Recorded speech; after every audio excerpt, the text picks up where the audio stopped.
Hey friends, in this video we are going to study about ovule or megasporangium of Pinus.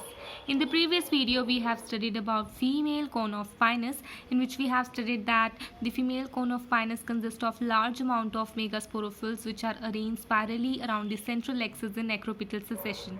So this topic I have covered in the previous video. In this video we will study that how the formation or development of ovule takes place on ovuliferous scale. In this diagram we can see this is the ovuliferous scale of megasporophyll and this is the dorsal surface of ovuliferous scale. This dorsal surface of ovuliferous scale bears ovules laterally on the upper surface and this ovule is anatropous. अब ये anatropous क्यों है? क्योंकि इसका जो micropylar and है वो actually 180 degree को घूम के towards the central axis face करता है. तो सपोज अगर यहाँ पे सेंट्रल एक्सिस है कोन की तो ये जो माइक्रोपाइल है वो उसी तरफ होगा. So this is the reason कि 180 डिग्री इन्वर्ट होने के कारण we say that the ovule of this pinus is anatropous and that's why its micropylar end is facing towards the cone axis. So this is the dorsal surface and this is the ventral surface of the ovule. Now if we see another diagram here, this is the another diagram representing the megasporophyll. We know that megasporophyll consists of two parts, which is Bragg scale and ovuliferous scale. Now the ovuliferous scale bears the ovule or we can say megasporangium. And this the formation of ovule or development of ovule is important. Now how the development takes place? So the development of ovule or megasporangium is termed as eusporangiate type of development. Now what is this eusporangiate type of development is? There are basically a group of hypodermal initial cells. So here we can see there are group of hypodermal initial cells. So there are certain initial cells which are present over here. These are the diagram representing the development of ovule on ovuliferous scale. So in the first diagram we can see there is only a well developed bracts that we can observe and there is small outgrowth and nothing else and there is even not ovuliferous scale. तो यहाँ पे ना ही ovuliferous scale है ना ही ovule है, बस एक bracts scale है. तो अब क्या होगा, कुछ hypodermal initial cells आएंगे जो कि eusporangiate type of development show करते हैं.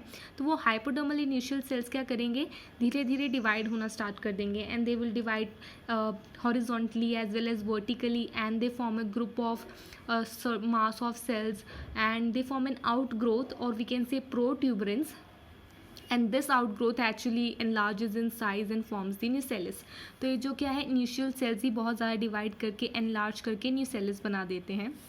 And we can see in this diagram ये जो ब्रैग स्केल है यहाँ पे स्मॉल आउटग्रोथ अभी बनी है.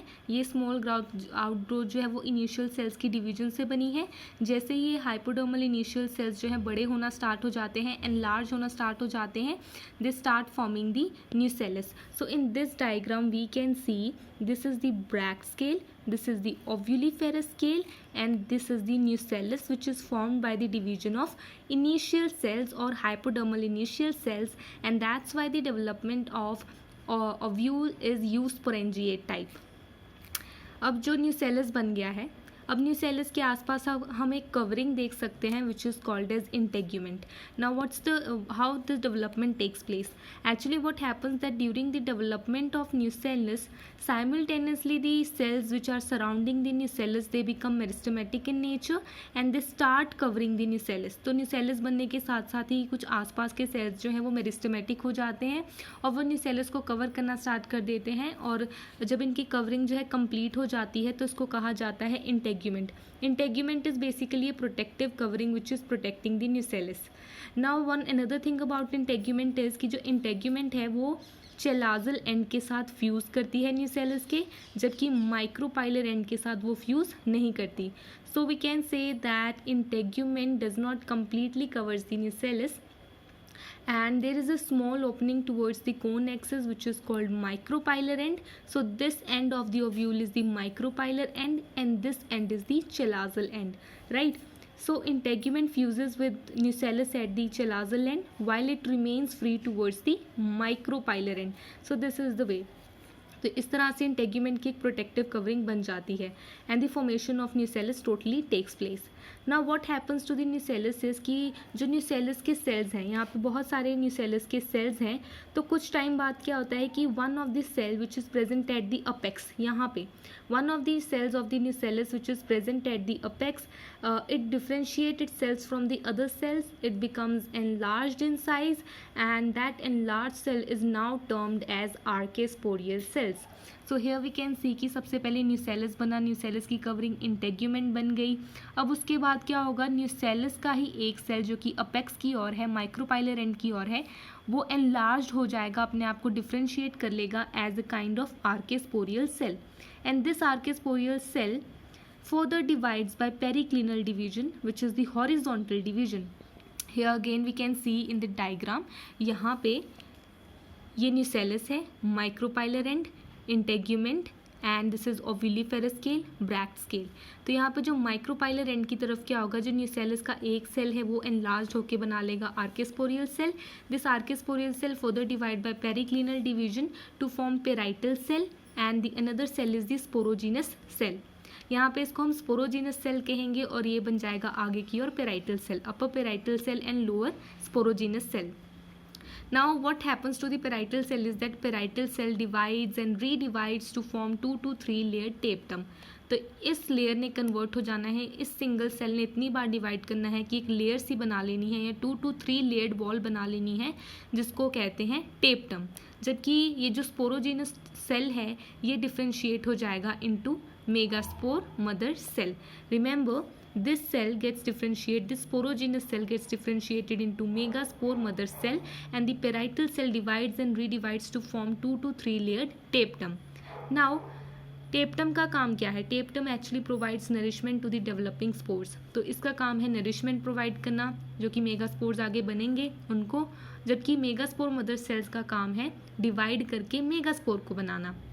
रिमेंबर मेगास्पोर मदर सेल एक डिप्लॉयड सेल है and this is the last cell of sporophytic generation. So megaspore mother cell is the last cell of sporophytic generation और ये दोनों बनते हैं from the archaeoporial cell which is present at the apex of nucellus. ठीक है, अब जो parietal है it converts into tapetum. Here we can see in the next phase that this parietal gets turned into 2 to 3 layer tapetum and the single sporogenous cell get differentiated into megaspore mother cell. MMC is the megaspore mother cell. So this is the last cell of sporophytic generation.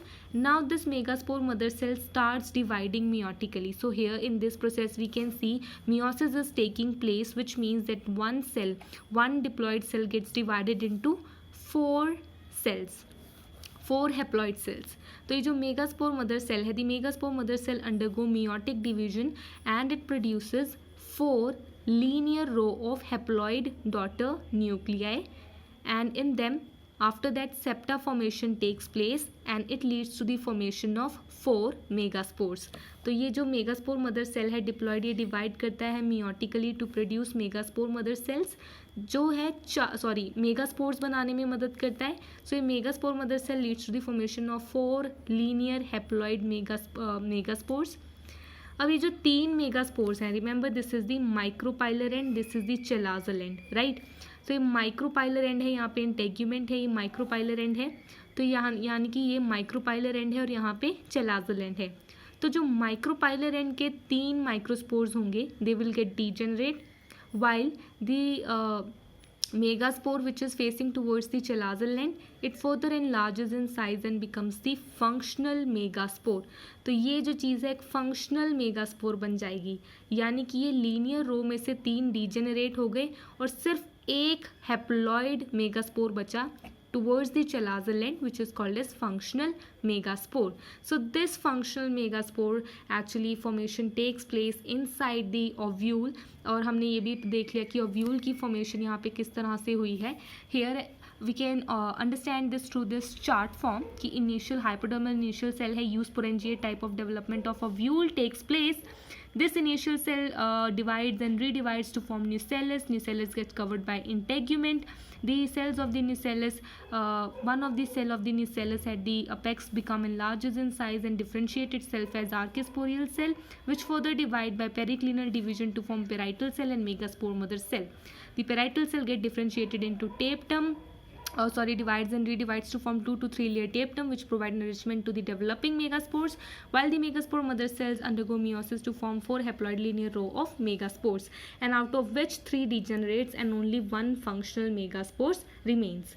Now the question arises that what is the structure of a mature ovule or mature megasporangium? So here is the diagram of a mature ovule or mature megasporangium. So here we can see ये बन गया ovuliferous scale, ये आ गया bract scale. Bract scale maturity पे क्या कर जाता है, रोल्ड हो जाता है फॉर सीड डिस्पर्जल. हालांकि अभी सीड डिस्पर्जल की यहाँ पे ज़रूरत नहीं है क्योंकि अभी तो सिर्फ एक फंक्शनल मेगास्पोर बना है. So the structure of mature megaspore is megasporangium is that the ovule is oval and atropous in nature facing the micropylar end towards the cone axis. यहाँ पे कोन एक्सिस है तो micropylar end is towards the cone axis. The nucellus is filled with parenchymatous cells. तो यहाँ पे पूरा के पूरे पेरेन्काइमेटस सेल्स भरे पड़े हैं, जिसमें से एक सेल जो है यहाँ पे फंक्शनल मेगास्पोर है, 3 ये डीजेनरेटेड हैं. तो यहाँ पे जो ये फंक्शनल मेगास्पोर है, remember this functional megaspore further helps in the formation of female gametophyte. तो आगे इस फंक्शनल मेगास्पोर का काम है, इसकी डिवीजन है, यहाँ पे इसने फीमेल गैमेटोफाइट बना के दिखाना है. Another thing is that the nucellus is covered by integument. Integument is the protective covering which is further differentiated into 3 different layers, which is outer fleshy layer, middle stony layer, inner fleshy layer. So we can again see कि जो integument है उसकी 3 covering होती है, which is the outer fleshy layer, middle stony layer and inner fleshy layer. ठीक है. और एक और चीज़ ये हो गई कि ये चार्ट हमें समझ आ जाएगा कि किस तरह से जो है मेगास्पोरेंजियम यानी कि ओव्यूल के अंदर क्या बना, मेगास्पोर जो कि हैप्लॉइड है, and this functional megaspore helps in the formation of female gametophyte. So this is whole about the structure of mature ovule and development of megasporangium or ovule, which is anatropous in case of Pinus, and it's a eusporangiate type of development because it develops from hypodermal initial cells. So hope that you liked this video, and if you did, then please don't forget to like, subscribe, share, comment.